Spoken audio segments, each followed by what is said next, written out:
ఈరోజు మా మార్నింగ్ కొంచెం ఎర్లీగా స్టార్ట్ అయింది.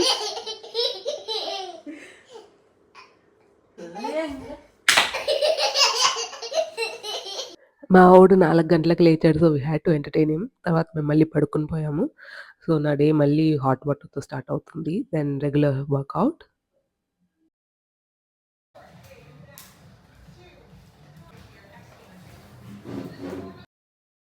ఎక్సర్‌సైజ్ తర్వాత నేను బ్రేక్‌ఫాస్ట్ చేస్తూ మూవీ చూసాను. ఈరోజు మా బ్రేక్‌ఫాస్ట్‌లో పొంగనాలు, దెన్ కప్ ఆఫ్ కాఫీ, మళ్ళీ ఆఫ్టర్‌నూన్ కొంచెం ఎగ్ ఫ్రై చేసేసుకుంటున్నాను.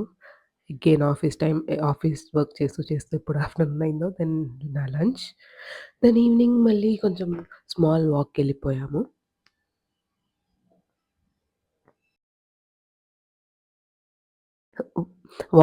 చేస్తూ నాకు పానీపూరి బండి కనిపించింది. So, I had to taste it. ఈ రోజుకి ఇంతే. మళ్ళీ రేపటి వ్లాగ్‌లో కలుద్దాం. Thanks for watching.